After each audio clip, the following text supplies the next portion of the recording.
What's up, card fighters, and welcome back to the Prime Vanguard channel. In today's video, we're going to go back into the seas and check out my updated Pinot Noir deck profile for V Premium. Now, before I get into this video, guys, you already know what's coming next is my disclaimer. If you enjoy seeing content like that, please make sure to like, comment, and subscribe. Don't forget to hit that notification bell on my channel so you guys are always up to date on the newest videos I have coming out. This week, I have a new discussion video coming out and another reaction coming out as well, so stay tuned for that. Without further ado, let's go ahead and hop right into this deck profile. To get this deck profile started off with, we are playing 4 copies of Young Pirate Noble Pinot Noir. Pinot Noir has 2 of the following Vanguard effects, which reads as Continuous Vanguard Circle. During your turn, all of your front row units get power plus 5,000 for every 3 trigger units in your drop zone. Auto Vanguard Circle once per turn. When your Pirate Belle Pinoy Blanc is placed on your rearguard circle during your turn, you can Soul Blast 1, discard 2 cards from the top of your deck, and activate all the trigger effects discarded cards.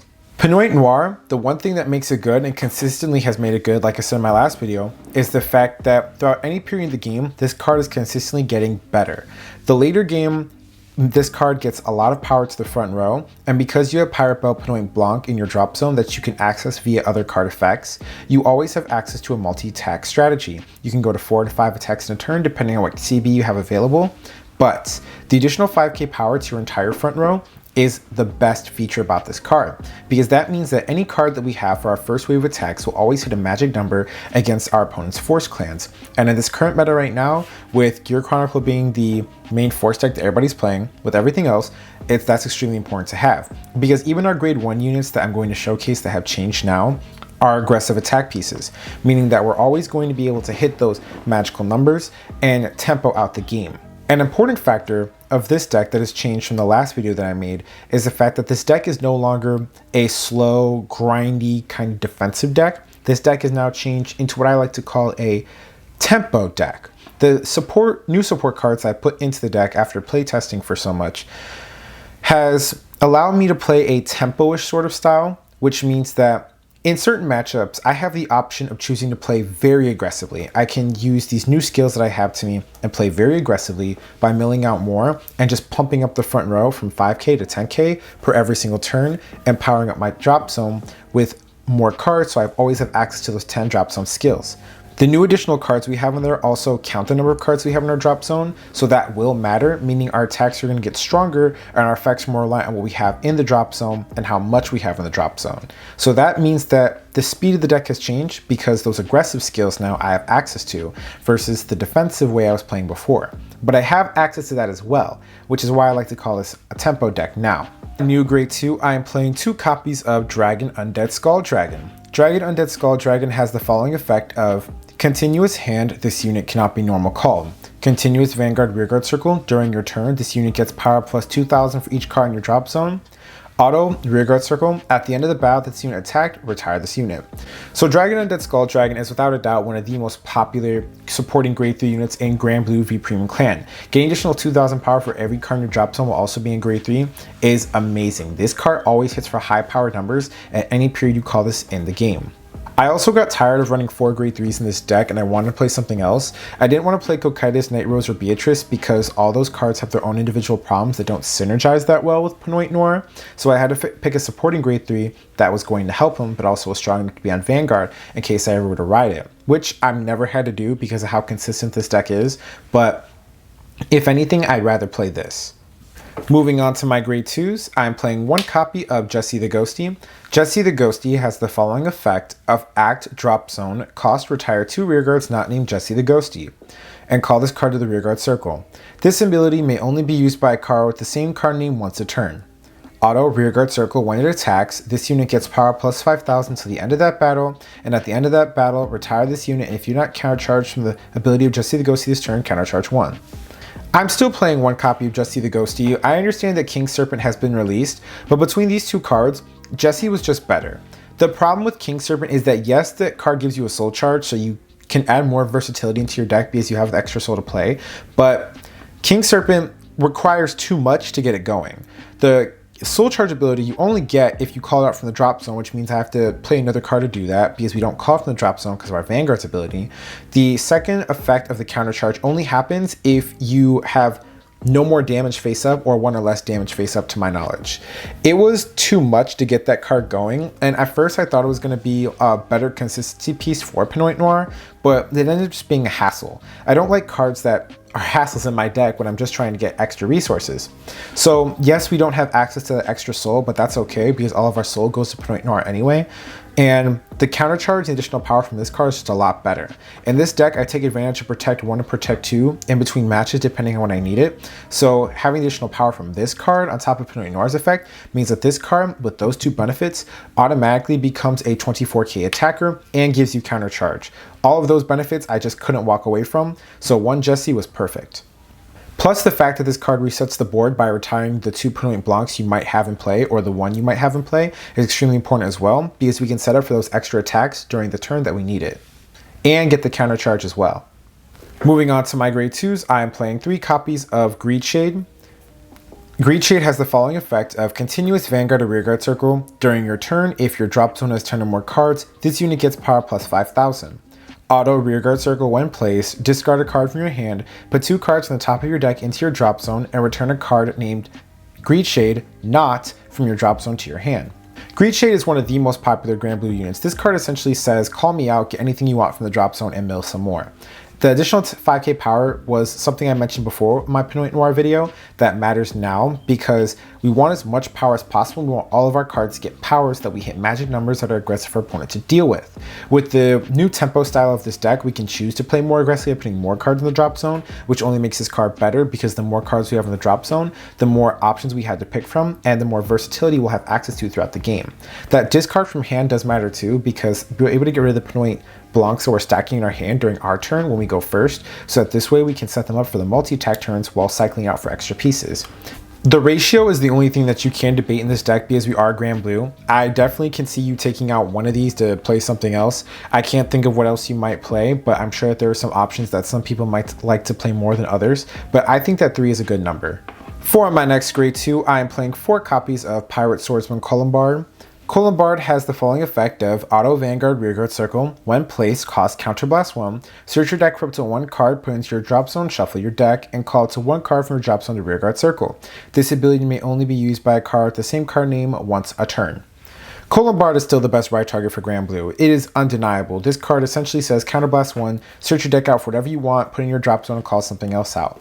Having the freedom to literally fetch your drop zone for any key piece that you might need, which you will need because you need your Pinoy blocks in drop zone, you need your Jessie in the drop zone, you need other key pieces that this deck now has access to in your drop zone. And now that we play Skull Dragon, doing the Colombard in the back, calling the Skull Dragon to the front, retiring it for your Pinoy Blanc is a very common thing you will see a lot because regardless of what you have in the column, you're still going to be able to hit magic numbers because Pinot Noir's effect will have already been kicked in. And at that point, you should have a certain amount of triggers in the drop zone to where Pinot Blanc and the Protect 2 benefit makes that card a decent number that your opponent has to deal with pre-trigger effects. But the main key factor about this card and why it's still a 4 in my deck is because Pinot Noir doesn't call cards from the drop zone, so we still need to be able to get extra pieces that we need besides those onto the board to take advantage of for their skills.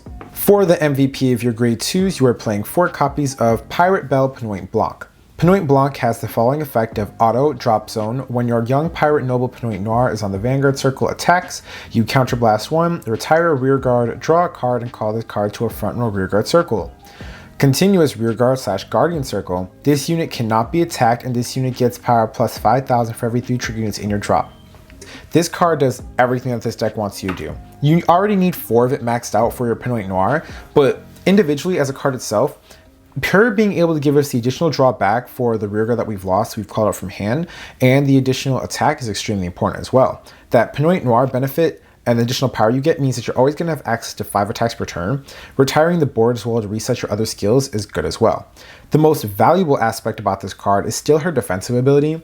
This card not being attacked means that your opponent has to commit resources to retiring this card, which means that's another thing that they have to get out of their way. If not, they potentially might have a 25k or 35k shield on Protect 2 that they have to deal with because she can't be attacked, so you have to use removal to get rid of her. And the additional 5k benefit that you've already getting from Pinot Noir stays consistent on your Pinot Blanc when you're playing defensively on your opponent's turn because she gets the same benefit except shield wise. Moving on to grade 1s, 4 copies of Tommy the Ghostie Brother. Tommy the Ghostie brother is the granblue grade 3 searcher. I don't feel the need to explain this card's effect, but essentially speaking, I'm still playing 4 of this card, not because I'm scared not hitting a grade 3. I'm playing 4 of it because this card, with the way the deck is now, becomes a good attacker / good booster and a good target for your Pinoy Blanc. For my next grade 1, I am playing 4 copies of Sea Strolling Banshee and the MVP of the grade 1s. Sea Strolling Banshee has the following effect of: auto, when this unit is placed in the Vanguard circle, search your deck for up to 1 card, discard it, and shuffle your deck. Auto, rearguard circle, at the end of the battle that this unit attacked or boosted, you may discard 2 cards from the top of your deck. If you discarded 1 or more trigger unit, retire this unit and draw a card. So in my first video, I explained how valuable this card was. This card essentially mills you out more triggers, gets you replace yourself back, builds up your drop zone, and as a right target, sets you out your Pinoy Blanc or Jessie's to set up for your next turn if you need it to be. However, there are 2 key factors that I missed about this card that I later realized myself, and I myself suffer from not reading my own cards, but I'm going to bring it up in this video now to redeem myself. The most important factor about this card is the fact that, same thing I mentioned about Tommy, this one doesn't get any power, but her ability to mill cards out is optional, which means that you can decide when you want this card to be a 13k attacker on your Pinot Noir turns or 18k or booster, but you don't have to get rid of her. That is very huge for when you're playing this deck because you need pieces on board, at least 2 pieces on board to get rid of so that you go into your Pinoy Blanc turns. Before, I wasn't reading that and I was just using her skill and I'd only get 1 and I would screw myself over. However, now, having that option of choosing how you want to play aggressively or how much you want to mill is a lot more important because, again, this is now a tempo deck versus a late game defensive or a snowball deck. Having her as an early game rush target now, or having her as a support piece to get extra pieces or mill more cards in the drop zone is very necessary in a way, and it has changed the way I have entirely utilized this card. For my next grade 1, I am playing 3 copies of Witch Doctor of Powdered Bone, Negrobone. Negrobone has the following effect of act drop zone, discard a card from your hand and put this card on the bottom of your deck, and call a grade 1 from your drop zone to rearguard circle. If your drop zone is 10 or more cards, you may call any grade instead. Witch Doctor of Powdered Bone Negrobone is another free way in the deck that we have of getting more cards out from our drop zone. Again, Pinot Noir doesn't call cards out from the drop zone, so we want to take advantage of our drop zone as much as possible so we're not minusing from our hand. Moving on to my next grade 1, I am playing 3 copies of Dancing Cutlass. Dancing Cutlass has the following effect of act drop zone, bind 1 other Dancing Cutlass from your drop zone and put the top card of your deck into your drop zone. Call this card a rearguard circle and countercharge 1. If it isn't obvious, I care about 2 things only from this card. 1, it gives you a countercharge, and 2, it calls itself out from the drop zone. This way we don't have to expel any resources to get more cards onto the board from the drop zone. We just have a card that does it itself, and the fact that it refunds a cost for your other skill that you can use later is extremely helpful. This card plus Colombard essentially means you're getting 3 cards onto the board, which means you've already met the 2 card requirement to get rid of them for your Pinoy Blancs, and the additional power from Pinot Noir will already give them the power to make magic numbers, so you never have to worry about ever being boardless. I'm not playing 4 Cutlass just because I wanted to make space for the next card that I'm going to showcase you guys. But like I said earlier in the video, if you want to drop a Colombard, if you want to drop a Grenache to play essentially, I guess, another Cutlass, you can do that. But I prefer the ratios that I have right now, and so far this has been working for me. And finally, for my last grade 1, the one that has really helped me change my mentality and the pace of this deck is 1 copy of Skeleton Sea Navigator. Skeleton Sea Navigator has the following effect of act rearguard circle, rest 2 rearguards, and put 5 cards from the top of your deck into the drop zone. This card right here is one of the reasons why this deck has changed from a snowball deck to a tempo deck. Skeleton Sea Navigator's ability to essentially mill 5 and rest 2 cards is perfect because, like I said, with the way that the meta is right now, fast-paced aggressive decks that can multi-attack with high power is the route to go. Some games where you have the option of choosing between playing slower and more defensively, you're going to do that. But the games that demand you to pick up the pace for your deck, Skeleton Sea Navigator is your guy. You're going to use Colombard, call him out, call a card, mill 5, and you'll do that maybe once or twice, set up your drop zone, already get that 5k bust going into your Pinot Noir, and then boom. And your first grade 3 turn, or your second grade 3 turn, you're already hitting additional power in your front row columns, which make all those cards that you have magic numbers. This also increases your chance of getting more Pinoy blocks into the drop zone so that we can get to those 5 card high power multi-attacks a lot faster. The Navigator allowing you to be an act, and this is an option, means that we can dictate whether we want this card to be a booster, or we can dictate whether we want this card to give us the extra mill. 9 times out of 10, depending on when I'm playing against one of the meta options, I'm usually going for my Navigator once or twice because I really do value the extra power.